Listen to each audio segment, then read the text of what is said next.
Hello friends, 8th में की news items देख लेते हैं। द हिंदू न्यूज़पेपर से ये 15 न्यूज आइटम्स पिकअप की गई है। इनको डिटेल में डिस्कस करेंगे। पहली न्यूज आइटम है glad ruins farmers trapped in cobweb phenomena. तो ये कॉबवेब फिनोमिना मतलब कि मकड़ी का जाला, कॉबवेब। तो ये एक फिनोमिना, इस क्या मतलब होता है कि जब प्रोडक्शन डिसाइड करते हैं कि कितना प्रोडक्शन करेंगे, वो कौन सा क्रॉप ग्रो करेंगे, तो वो डिसाइड करते हैं प्रीवियस सीजन के बेसिस पे। तो जैसे हमने इंडिया में भी देखा, प्रीवियस सीजन में जो क्रॉपिंग सीजन था तब तूर दाल के प्राइसेस काफी हाई थे पिछले साल, बहुत ज्यादा हाई थे। प्लस और भी कमोडिटीज है, रेड चिलीज है, इनके प्राइसेस काफी हाई हो गए थे। तो अब उसके रिस्पॉन्स में फार्मर्स ने डिसाइड किया कि अगले साल हम अब जो अगले क्रॉपिंग सीजन में हम ये क्रॉप ज्यादा सो करेंगे। तो इसीलिए रेड चिली प्रोडक्शन काफी ज्यादा यूज किया गया लैंड रेड चिली प्रोडक्शन के लिए, आंध्रा तेलंगाना में भी स्पेशली। प्लस इवन तूर दाल प्रोडक्शन है वो भी काफी इंक्रीज किया गया महाराष्ट्र में स्पेशली। तो यहाँ पे ये दो एग्जाम्पल है, बाकी सारे कमोडिटीज के लिए भी, जैसे टोमेटोज कर्नाटका में काफी ज्यादा प्रोड्यूस हुए ये सब। तो ये सब जो है प्रोडक्शन क्योंकि ज्यादा किया गया, तो इससे ये होता है कि अब प्रोडक्शन ज्यादा है इसलिए मार्केट में सप्लाई ज्यादा है। जब मार्केट में सप्लाई ज्यादा होगा तो प्राइसेस कम हो जाएगा।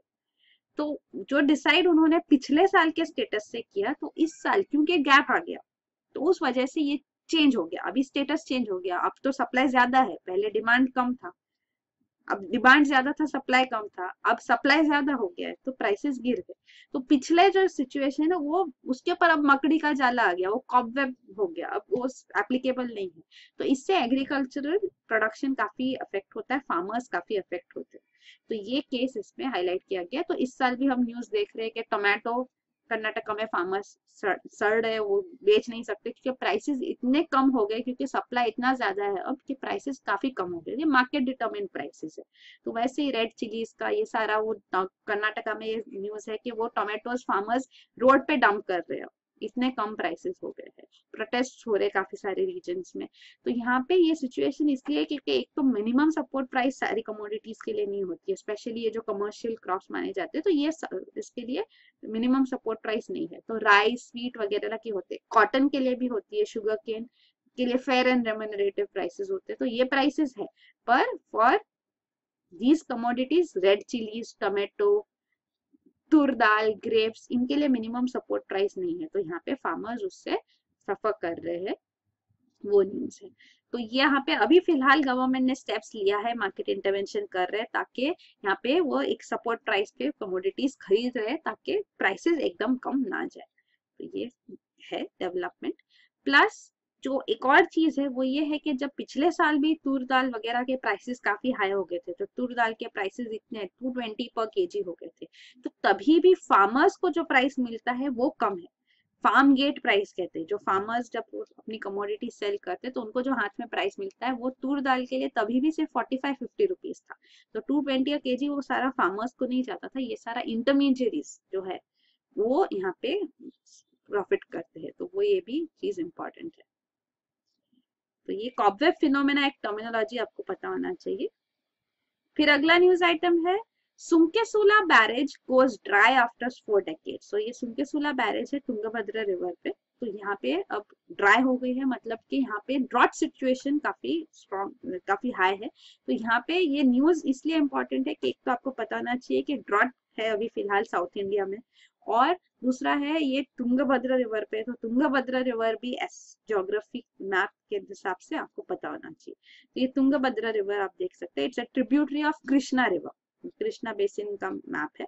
तो ये मेन कृष्णा रिवर है, भीमा और एक ट्रिब्यूटरी है कृष्णा रिवर की। तो ये तुंगा और भद्रा दो रिवर स्ट्रीम से जो ज्वाइन होके तुंगभद्रा रिवर बनते हैं फ्रॉम वेस्टर्न घाट्स। फिर अगला न्यूज आइटम है Odisha to deploy 6 boat ambulances in cut off areas. तो ये ओडिशा गवर्नमेंट ने अब बोट एम्बुलेंसेज एस्टेब्लिश की है। तो ये जो डिस्ट्रिक्ट है कोरापुट, मलकंगिरी, कालाहंडी और केंद्रपारा, तो ये रीजन्स में ये फंक्शन करेगी क्योंकि यहाँ काफी सारा पॉपुलेशन है जो ऐसे रीजन्स में रहता है जो लैंड से एक्सेसिबल नहीं है। तो यहाँ लार्ज वाटर बॉडीज रिवर्स से एनक्लोज है या डैम से वहां पे, तो यहाँ पे ये बोट एम्बुलेंसेज स्टार्ट की गई है। तो ये रीजन्स भी मेजरली शेड्यूल कास्ट और शेड्यूल ट्राइब पॉपुलेशन यहाँ रहते, तो इसलिए ये वो हिसाब से भी ये स्टेप्स लिए गए गवर्नमेंट से। तो ये न्यूज है। फिर अगला न्यूज आइटम है Dalits continue to flee Shabbirpur. तो ये शब्बीरपुर विलेज है in Saharanpur district in UP. तो यहाँ पे दलित्स हाउसेस को फायर लगा दिया गया। तो यहाँ कास्ट क्लैशेस हुए, कास्ट वायलेंस चल रहा है। तो ये इशू इरप्ट हुआ, न्यूज है कि जो ठाकुर डोमिनेटेड विलेजेस है यहाँ पे, मतलब जो अपर कास्ट से यहाँ रहते हैं, तो वो एक प्रोसेशन लेके जा रहे थे और ये इसमें लाउड म्यूजिक चला रहे थे, जिसकी वजह से यहाँ क्लैशेस हुए दलित्स के साथ। और इसमें क्लैशेस में एक ठाकुर यूथ की डेथ हो गई। तो उसके बाद यहाँ रिस्पॉन्स में यहाँ पे दलित हाउसेस को बर्न किया गया है और काफी सारे दलित ये गांव छोड़ के अब जा रहे। तो ये न्यूज है रिगार्डिंग दिस रीजन। फिर अगला न्यूज आइटम है CBI bust web of shell firms. तो शेल फर्म्स, तो शेल मतलब जो ऊपर कवरिंग होती है, तो ये शेल जो है, ये शेल फॉर्म्स बनाई जाती है। इसका बेसिक पर्पस ये होता है कि ये शेल फॉर्म्स खोखली है, ये कुछ काम नहीं करे, इनका कोई बेसिक सिर्फ पेपर पे एग्जिस्टेंस होता है मेनली इनका, इनके पास कोई सिग्निफिकेंट एसेट्स नहीं होते, कोई ऑपरेशन मेनली नहीं होता है, वो इकोनॉमिक वैल्यू इसका नहीं होता है। तो ये बनाया इसलिए जाता है मेजरली, ये लीगल भी हो सकता है, इलीगल एक्टिविटीज भी कर रहे होते हैं। तो यहाँ पे मतलब कि जैसे कोई इलीगल एक्टिविटी की जा रही है तो वो आप बता नहीं सकते कि हम ये इलीगल एक्टिविटी से पैसा कमा रहे, तो एक शेल फॉर्म बना दी, कंपनी बना दी कि ये हमारी कंपनी, हम ऐसे कमाते हैं, पर इंटरनली कुछ और गलत काम चल रहा है, ये भी हो सकता है। या शेल कंपनीज इसलिए भी बनाते हैं कि एक कवरिंग है, हमको हम पैसा कमा रहे हैं, पर हमको ये पैसा दिखाना है कि हम ये कंपनी के थ्रू कमा रहे हैं। तो मतलब वो कंपनी इसलिए बनाई जाती है, मतलब जो काम कर रहे, जो कमा रहे जिस सोर्स से, वो इलीगल नहीं है, पर ये पैसा आप टैक्स नहीं भरना चाहते इस पे, तो अब शेल कंपनी बनाई जाती है ऐसे। और ये शेल कंपनी फिर ये पैसा बताती है कि हम ये जो हम फंक्शन कर रहे हैं, तो हम इम्पोर्ट्स कर रहे हैं, तो इम्पोर्ट्स के इनवॉइसेस बनाए जाते हैं और ये पैसा सारा बाहर भेजा जाता है आउटसाइड द कंट्री, कि हम इंपोर्ट कर रहे हैं तो पैसा देंगे उसके रिटर्न में। इंपोर्ट एक्चुअली कुछ नहीं होता है, सिर्फ पेपर पे होता है। और ये पैसा जब बाहर जाता है तो ये जनरली टैक्स हेवन में भेजा जाता है। तो टैक्स हेवन वो रीजन होते हैं, वो कंट्रीज होती है जहाँ पे टैक्सेशन लॉज काफी लैक्स होते हैं। तो यहाँ पे इंडिया में अगर डिस्क्लोज करेंगे तो काफी टैक्स पे करना पड़ेगा, तो बाकी बाहर की कोई टैक्स हेवन कंट्री में भेजोगे तो वहाँ टैक्स नहीं पे करना होगा और वहां से यही पैसा फिर से इंडिया में आएगा। That is called round tripping. तो एक राउंड मार के फिर से वो पैसा इंडिया में फिर से आएगा। तो वो राउंड ट्रिपिंग क्यों कर रहे हैं, अब वहां टैक्स हेवन से ये पैसा इंडिया में लाया जाएगा एज फॉरेन इन्वेस्टमेंट। तो foreign investment welcome in India, तो वो हम लेंगे, तो ये टैक्स भी नहीं भरना होगा, पैसा घूम के वापस यहीं पे आ गया। तो इसको कहते हैं राउंड ट्रिपिंग। तो ये सारे जो है शेल कंपनीज इसलिए भी बनाई गई है, तो सारा इनका जो जो था ये वेब, वो अब सीबीआई ने इसको डिस्क्लोज किया, इसके ऊपर इन्वेस्टिगेशन किया है। और एक्सपर्ट्स कहते हैं कि ये सिर्फ टिप है आइसबर्ग का, काफी सारी और शेल कंपनीज और ऐसे एक्ट्स चल रहे हैं। तो अब इनके ऊपर प्रोसिक्यूशन किया जाएगा under various acts, prevention of money laundering act, under benami transaction prohibition act, even companies act और इनकम टैक्स एक्ट के प्रोविजंस भी इन पे लगाए जाएंगे। तो ये न्यूज है। काफी सारे इन्होंने इवन लोन्स लिए थे, तो लोन फ्रॉड्स भी काफी है, from public sector banks, private bank से ये लोन लिए गए थे। तो ये सारे भी न्यूज सामने आ रही है। फिर अगला न्यूज आइटम है डिफेंस पे हाइक फ्रॉम मे। तो ये 7th पे कमीशन के जो रिकमेंडेशंस थे, वो अब यूनियन कैबिनेट ने जो एक्सेप्ट किए जो रिकमेंडेशंस, उनको अब इम्प्लीमेंट किया जाएगा। तो यहाँ पे stages even junior commission officers के लिए एक्सटेंड की जाएगी, रैंक्स इंक्रीज किए जाएंगे। पर और जो डिमांड्स थे, सारी डिमांड्स नहीं मीट की गई है। तो जो एक मेजर डिमांड थी वो है नॉन फंक्शनल अपग्रेड की। तो ये काफी न्यूज में रहा है, तो आपको ये पता होना चाहिए कि क्या होता है। तो नॉन फंक्शनल अपग्रेड का मतलब होता है कि जो डिफेंस फोर्सेस है, तो यहाँ पे हायरार्की बहुत स्टीप होती है। तो हायरार्की मतलब जो लेवल्स होते हैं, तो आप जब एंट्री स्टेज पे हो तो आपके जो लेवल पे आपको, उसके बाद आपका जब प्रमोशन होगा तो आप हायर लेवल पे जाओगे। तो प्रमोशन जो हायर हायर जैसे ऊपर जाते हैं हम, लेवल्स इंक्रीज होते हैं, तो वहां पे सीट्स कम होती है। तो ये काफी कम हो जाती है, मतलब एंट्री लेवल काफी ब्रॉड होता है और बाद में कम हो जाती है। तो इसकी वजह से क्या होता है कि सब पोटेंशियल जिनमें है, सब जो ऑफिशियल से जिनमें पोटेंशियल है, वो सारे प्रमोट नहीं होते, उनमें से कुछ ही प्रमोट हो पाते। तो हालांकि कैपेबिलिटी है पर प्रमोशन अपॉर्चुनिटी नहीं मिलती है, लेकिन उनको फिर पे हाइक भी प्रमोशन के साथ होता है। तो इसीलिए ये नॉन फंक्शनल अपग्रेड होता है, मतलब ये डिमांड है उनका कि हमारा पे अपग्रेड किया जाए, पे स्केल अपग्रेड किया जाए, इवन अगर प्रमोशन नहीं हो रहा है, मतलब फंक्शन चेंज नहीं हो रहा है, वही नॉन फंक्शनल, मतलब फंक्शनल चेंज नहीं है पर अपग्रेड हो। तो ये इसका मतलब होता है। तो यहाँ पे जो इसका देखो यहाँ दिया गया कि एक जो बैच है, बैच ऑफ ऑफिसर्स है, तो उनमें से जो सीनियर मोस्ट ऑफिसर है वो बैच के, उनका जो पे है वो आफ्टर सम टाइम सारों को मिलना चाहिए। तो ये न्यूज है। तो ये देखो यहाँ पे ये नॉन फंक्शनल अपग्रेड के बारे में दिया गया है कि क्योंकि उनको प्रमोशन अपॉर्चुनिटी नहीं मिलती, पर सैलरी और ग्रेड पे इंक्रीज होनी चाहिए same as the senior most officer of their batch. तो ये है डिमांड। फिर अगला न्यूज आइटम है CRPF command shifted back to Chhattisgarh. तो सेंट्रल रिजर्व पुलिस फोर्स जो है उनका सेंट्रल जोन बनाया गया था in 2009 to tackle left wing extremism Maoism. तो यहाँ एंटी नक्सल ऑपरेशंस के ये सेंट्रल जोन जो था इसका हेडक्वार्टर था रायपुर में इन छत्तीसगढ़, पर 2009 में बनाया गया, पर 2010 में ये हेडक्वार्टर चेंज करके कोलकाता कर दिया। तो ये हेडक्वार्टर इसलिए चेंज किया क्योंकि उन्होंने कहा कि लॉजिस्टिक्स प्रॉब्लम है, कनेक्टिविटी प्रॉब्लम है, तो अगर कोलकाता होगा तो बेटर रेल रोड कनेक्टिविटी मिलेगी। तो ये माओइस्ट अफेक्टेड जो स्टेट्स है उनके लिए फंक्शन करते हैं, जैसे वेस्ट बंगाल, झारखंड, बिहार, छत्तीसगढ़, ओडिशा, मध्य प्रदेश, उत्तर प्रदेश के थोड़े रीजन्स भी, इवन महाराष्ट्र में भी अभी हमने देखा था जो गढ़चिरौली डिस्ट्रिक्ट में हुआ अटैक।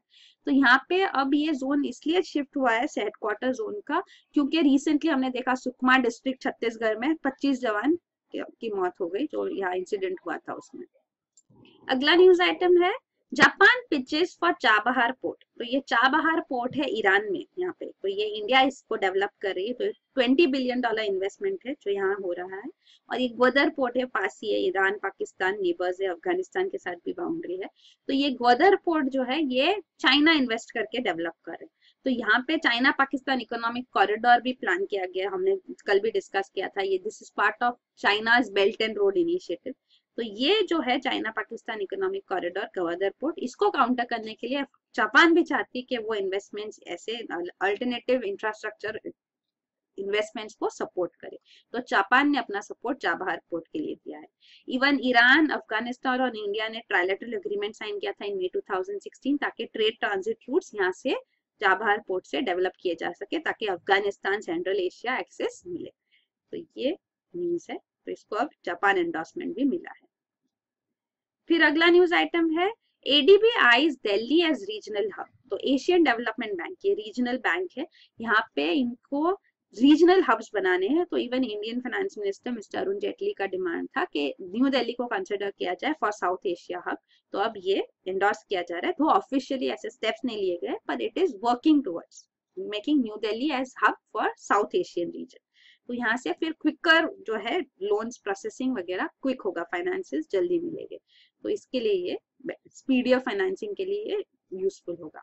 तो एशियन डेवलपमेंट बैंक ये वर्ल्ड बैंक के ऊपर ही मॉडल की गई है, पर ये रीजनल बैंक है, एशियन रीजन के लिए, एंड टारगेट वही है कॉम्बैटिंग पॉवर्टी।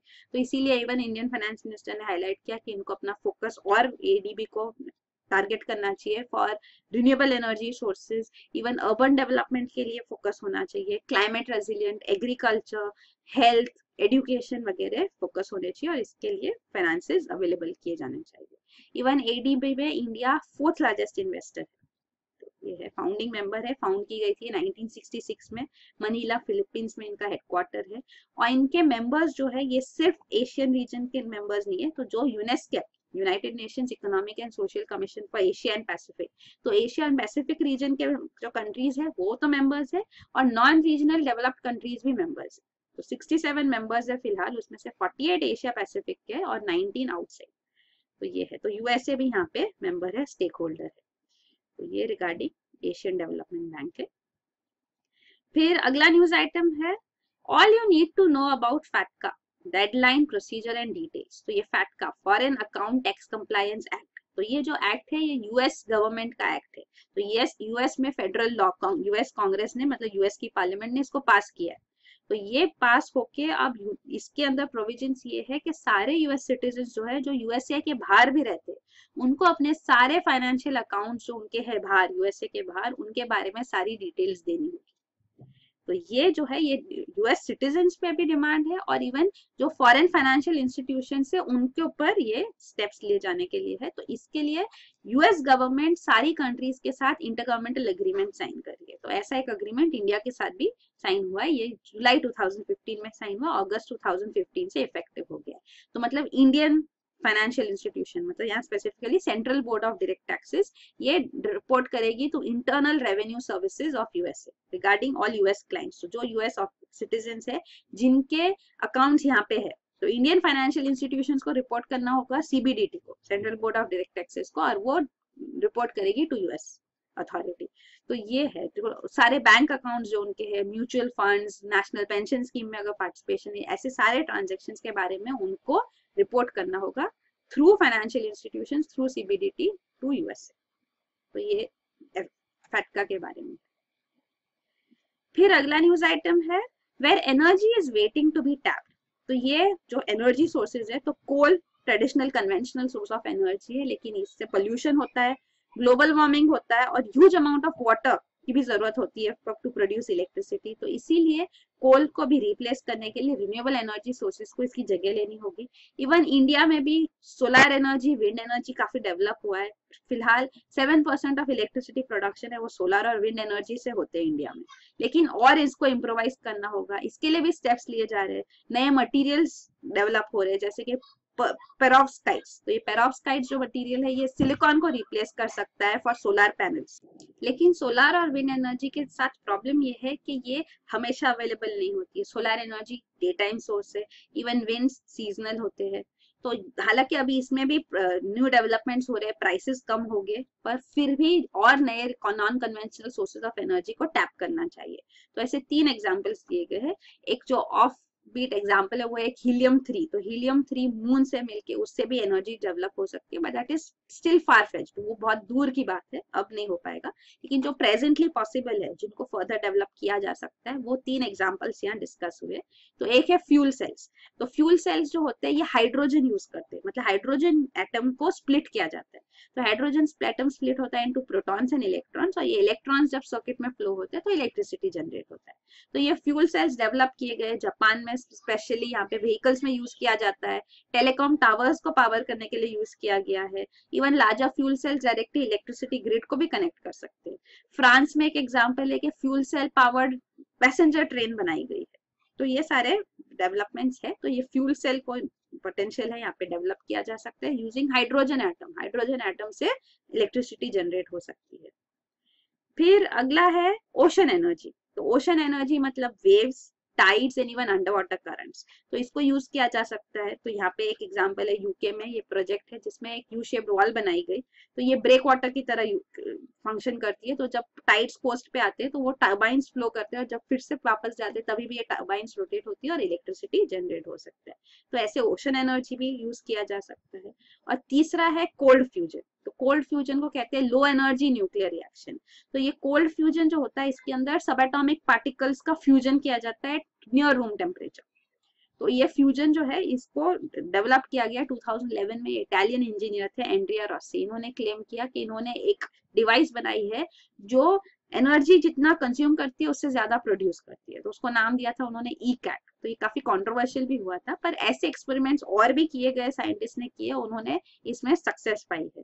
तो ये कोल्ड फ्यूजन को भी डेवलप किया जा सकता है। हालांकि फिलहाल उसको साइंस की तरह नहीं माना जाता, पर इसके ऊपर भी पोटेंशियल है, डेवलप किया जा सकता है और इसको यूज किया जा सकता है। तो ये 3 चीजें डिस्कस हुई है। फिर अगला न्यूज आइटम है converting Martian soil into concrete. तो मार्स पे जो सॉइल है, ल्यूनर सरफेस मतलब कि मून की सरफेस पे जो सॉइल है, ये सॉइल से कंक्रीट बनाया जा सकता है। मतलब इस सॉइल को एनिमल प्रोटीन्स के साथ मिक्स किया जा सकता है। तो बोवाइन ब्लड में जो प्रोटीन्स अवेलेबल होती है वो फ्रीली अवेलेबल है, चीप बाय प्रोडक्ट है फ्रॉम स्लॉदर हाउसेस। तो इसको यूज करके ये ग्लू की तरह फंक्शन करेगा और सॉइल के साथ मिक्स करके कंक्रीट बना के हम स्ट्रक्चर्स बना सकते हैं even on moon and Mars. तो अगर अर्थ से कंक्रीट सीमेंट यहाँ से तो नहीं ले जा सकता है फ्रॉम ऑन मार्स मून, तो इसीलिए ये डेवलप किया गया है। नासा रिसर्चर्स, साइंटिस्ट ने सैनफोर्ड यूनिवर्सिटी रिसर्चर्स के साथ मिलके ये बताया है कि ये कंक्रीट डेवलप किया जा सकता है। तो हैबिटेट्स मतलब सेटलमेंट्स बन सकते हैं even on Mars surface and moon surface in future. फिर अगला न्यूज आइटम है सिनेमन कट्स कार्डियक रिस्क। तो ये सिनेमन एक स्पाइस है, कहते हैं दालचीनी जो है। तो दालचीनी अगर हाई फैट डाइट के साथ ली जाएगी तो इससे फैट स्टोरिंग प्रोसेस स्लो हो जाता है और कार्डियोवास्कुलर डैमेज कम होता है, even belly fat, weight gain कम हो जाता है। तो ये रैट्स पे एक्सपेरिमेंट किया गया और देखा गया कि ये इसमें सामने आया, इवन उनके लेवल ऑफ शुगर भी हेल्दी रहे। तो ये है। फिर अगला न्यूज आइटम है how body fights harmful bacteria. तो ये रिसर्चर्स ने देखा है जब एक वुंड होता है तो थ्रोम्बिन प्रोटीन जो आता है, तो थ्रोम्बिन प्रोटीन जो है उससे ब्लड क्लॉटिंग में ये डेवलप फंक्शन करता है। तो ये ब्लड क्लॉटिंग में जो बैक्टीरिया और टॉक्सिन्स भी होते हैं वो भी सारे एग्रीगेट हो जाते हैं, वो क्लॉट के साथ उसको मर्ज किया जाता है, तो वो एनगल्फ हो जाते हैं, वो मर जाते हैं, खत्म होते हैं। तो ये थ्रोम्बिन सारे भी प्रोटीन जो है बॉडी में, ये बैक्टीरिया को एंड करने के लिए हेल्पफुल है। तो इसीलिए जो एग्रीगेट्स बनते हैं, एग्रीगेशन जो होता है बॉडी में ऑन द स्किन या इवन इंटरनल ऑर्गन्स में होता है, एमिलॉइड फॉर्मेशन बोलते हैं, प्रोटीन फॉर्मेशन होते हैं, तो ये बॉडी का डिफेंस सिस्टम है, ये रिसर्चर्स ने सामने लाया है। तो इनकी वजह से काफी डिजीजेस भी होते हैं। तो एमिलॉइड डिजीजेस स्पेसिफिकली एक है पार्किंसंस डिजीज। तो यहाँ जब ब्रेन में ऐसे एमिलॉइड्स बनते हैं तो उनसे फिर पार्किंसंस भी हो जाता है, ये भी लिंकेज सामने आई है। तो ये क्यों बनते हैं वो ये रिसर्च में सामने आया है कि ये बॉडी का डिफेंस मैकेनिज्म है to engulf aggregate both bacteria and their toxins. फिर लास्ट न्यूज आइटम है Morocco goes all out to save its iconic monkey. तो ये है बारबरी मैकाकाओ मंकी। तो ये मैकाकाओ स्पीशीज का आउटसाइड एशिया का ओनली एग्जाम्पल है। तो ये पहले नॉर्थ अफ्रीका, यूरोप में काफी मात्रा में पाया जाता था, पर अब इनका अपीयरेंस काफी कम हो गया, काफी कम स्पीशीज बचे, रिस्ट्रिक्ट हो गए, सिर्फ ये अल्जीरिया मोरक्को रीजन के रिफ रीजन जो है यहाँ पे ही पाए जाते हैं, और जिब्राल्टर रीजन में थोड़े पाए जाते हैं, in between Europe and Africa. तो यहाँ पे तो ये जो स्पीशीज है ये क्रिटिकली एंडेंजर्ड है। Even IUCN, international union for conservation of nature, ने कहा है कि इनको डेंजर है, ये एक्सटिंक्ट भी हो सकते हैं। तो इनको प्रोटेक्ट करने के लिए स्टेप्स अब लिए जा रहे हैं। मेजर रीजन है इनका जो ये स्टेटस हो गया है, तो यहाँ पे पोचिंग काफी ज्यादा होता है इनका, टूरिस्ट मंकीज को फीड करते हैं, ओवर एक्सप्लॉइटेशन हुआ है जो इनके हैबिटेट के फॉरेस्ट का, तो जहाँ ये फॉरेस्ट में रहते हैं तो वहाँ सेडर ओक ट्रीज होते हैं, तो इनका काफी ओवर एक्सप्लॉइटेशन हुआ है। तो जब हैबिटेट लॉस हो जाता है तो स्पीशीज भी सफर करती है। तो इन सारे रीजन की वजह से ये Barbary macaque monkey are facing extinction. तो ये न्यूज है। तो यही है न्यूज आइटम्स। Thank you.